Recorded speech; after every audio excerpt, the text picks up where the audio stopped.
Oh, when the saints go marching in.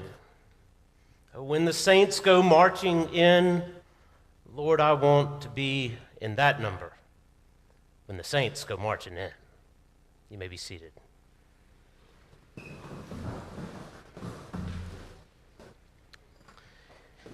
This past week, I heard from one of my favorite people in the world. Her name is Susan Sowers, and she used to work with me in Pensacola. Susan met some of you. She was here preaching when I first became the rector, and there was a special service done for that. But Susan's just a remarkable human being in almost every way. She was one of the first women to attend West Point. She went there, as did her father and her grandfather. She served for 30 years as an officer in the Army. She was in the Pentagon on 9/11. She had a Stars and Stripes article written about her and two other high-ranking women officers that they were doing all of the logistic work for the Iraq War, and she indeed served in Iraq as well. So she's just an amazingly competent person who's done a great deal with her life, and after her military career, went to seminary and became a priest. But why I loved hearing from Susan isn't because it's cool to be in a relationship with somebody who's done so many great things. It's because Susan is good at life.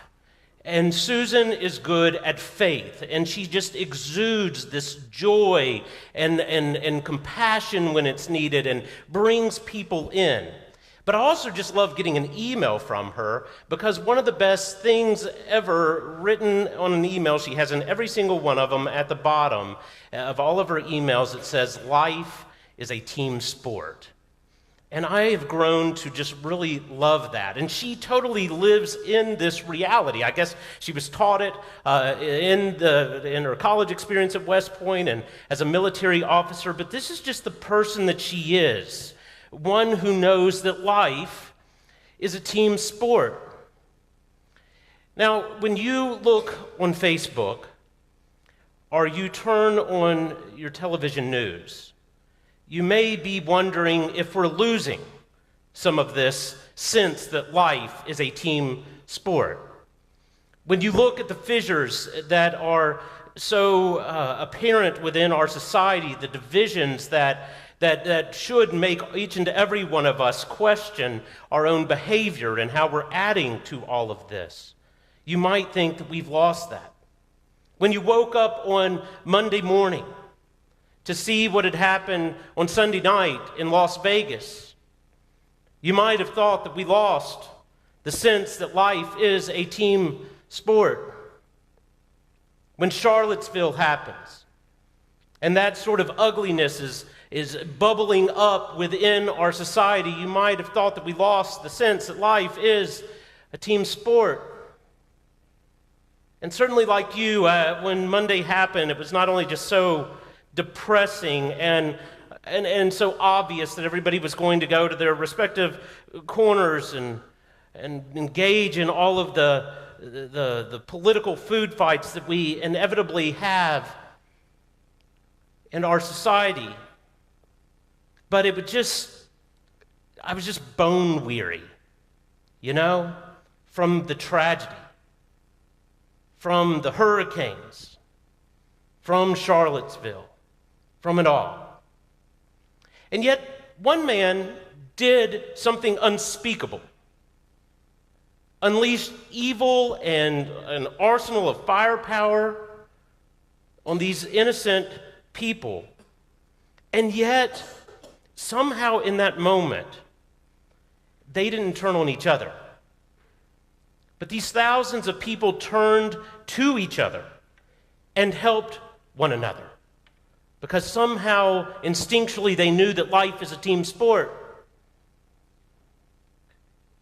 The hurricanes, the Cajun Navy from Louisiana going over into Houston with their boats, stories of people sharing very limited amounts of food and water with one another in Puerto Rico.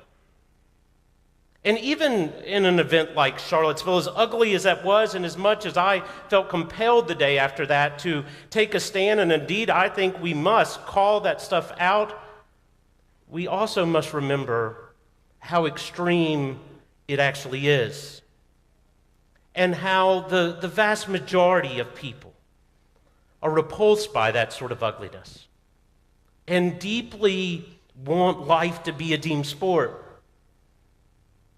that don't relish these divisions, that don't have anything except a sense of mourning in their very guts over what we seem to be losing.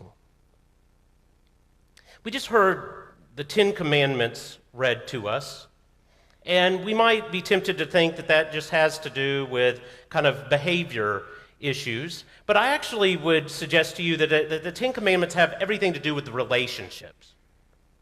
The first commandments are about our relationship with God. The fact that God is above us, that there is one with a claim on our lives, and it dispenses with all of the myths that we're kind of self-made people and we have no need of anybody else but ourselves, and that there's nothing above us to which we must bow. They say no. They say life is a team sport and God is inviting us into it. And thus we need to attend to the ways that we attend to Him. And yet that vertical relationship that we have with God never ends right there, because God, knowing life is a team sport, then has the rest of the commandments be about our relationships with others. That horizontal plane is born out of the vertical one.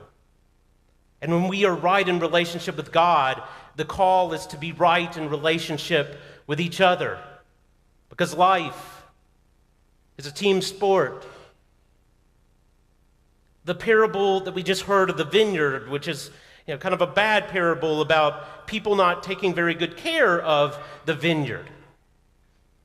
We can hear that and perhaps despair of the vineyard of this world that has been entrusted to us and the ways that we haven't taken particularly good care of it. And yet, the owner of the vineyard, first of all, is one who gives. And even by the end of the story, he never quits in seeking out people who will care for the good creation that he's entrusted into their hands, into our hands.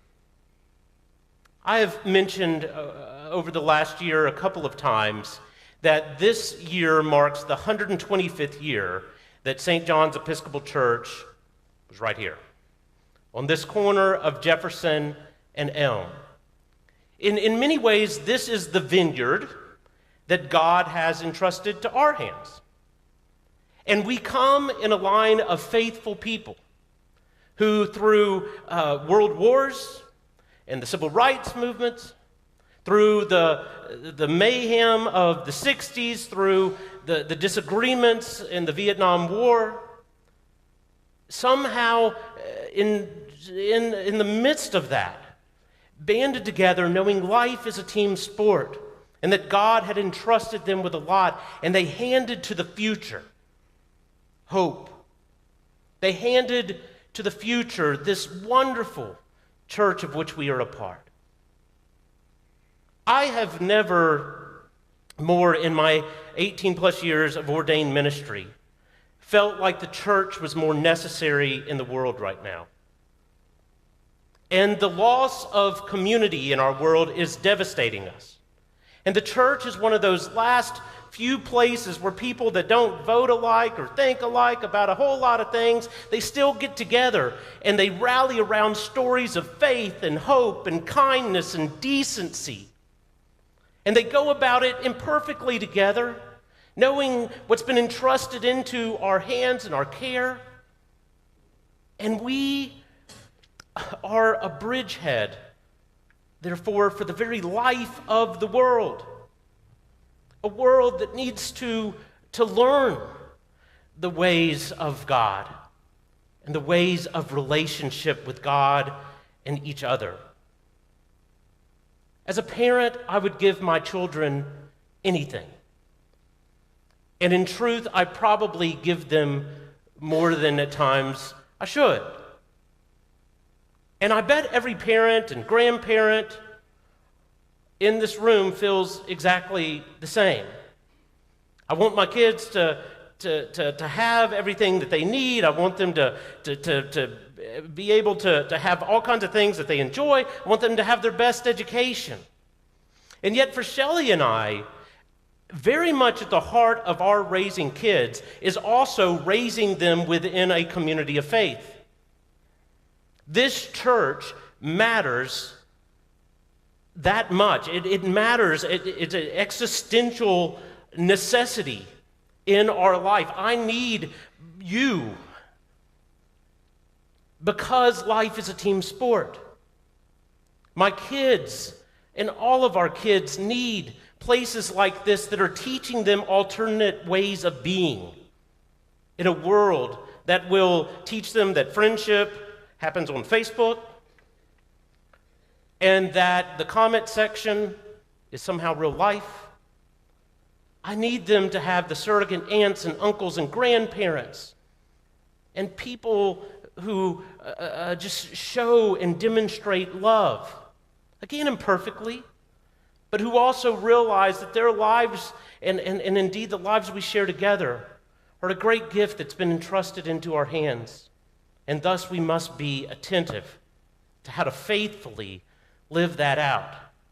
And my friends, it's not just going to happen. It didn't happen 125 years ago. It didn't just happen over those 125 years. They attended to it. They cared for it.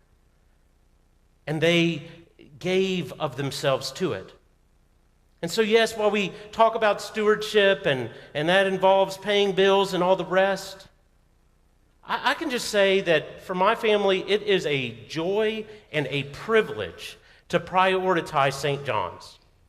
Because in doing so, I'm demonstrating what my commitments are in life.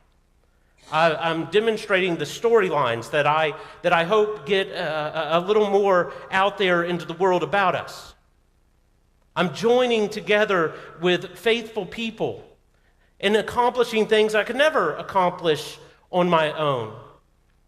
And this little corner of the world really is making a difference, again, for the life of the world. Because it's a place that teaches and lives out the reality that life is a team sport. We go about it together, and we never leave anyone behind.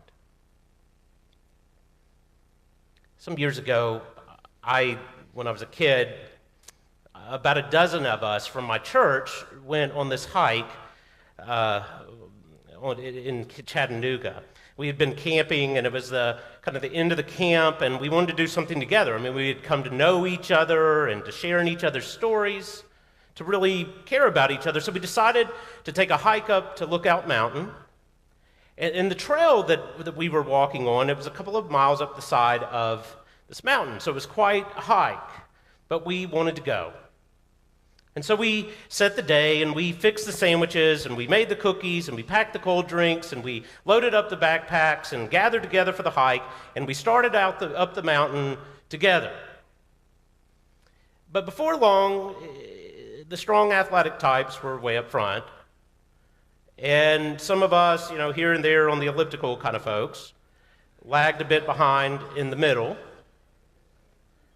and then way at the back, others struggled, particularly this girl named Jane, who wasn't quite in walk up the mountain shape.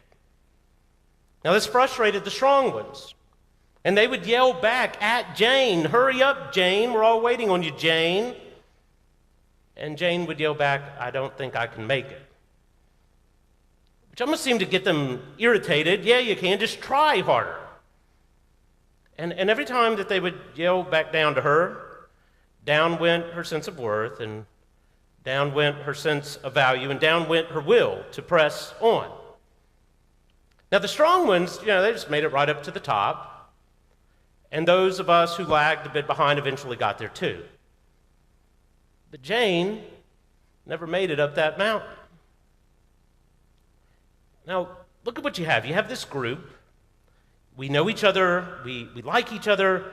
We want to do something together, but before long we divide ourselves. The strong from the weak, the haves from the have-nots, the ables from the unables. We start out a group, but before long the strong are saying, hurry up, and the weak are saying, I can't, and by the end we're all divided, and Jane gets left behind. Now thankfully that's not the last chapter. Thankfully, we learned a little something and decided that that was no way to go with this community thing at all. And so we decided to do it all again. And so we set the day. And we fixed the sandwiches, and we made the cookies, and we packed the cold drinks, and we loaded up the backpacks, and we gathered together for the hike, and we started up the mountain together. But this time, together we stayed. Now, by the time we reached the top, all the sandwiches were gone. And all the cookies were eaten. And all the cold drinks were drank. The backpacks were empty, but all of us stood at the top together. Because that's how it works in the life of the church. Because Christian fellowship, it has no place for get in or get out. It's always get in. And we're teaching that inclusive vision of hospitality and oneness to the world. And so if you need to slow down, well, we all slow down. And if you need to take your time, we all take our time, because it's God's intention that we all get there together. Now, I dare say that by the time we get there, all the sandwiches will be gone. And all the cookies will be eaten. And all the cold drinks will be drank. And those backpacks probably will be empty. But we'll all be there together, knowing that life is a team sport. And the world about us needs this corner of it to live this out fully, sharing this gift that we have been given, preserving this legacy that's been given into our hands, proclaiming this message of hope and kindness and decency and of an alternative way of being in this world that leads not to death, but to resurrection. This world needs St. John's. And thus I stand before you and say this place is worthy of your commitment and your dedication, and I hope, therefore, that you will join with me in providing for the vital, life-giving mission of this church, because we need you. How could it be any different? Because after all, life is a team sport. Amen.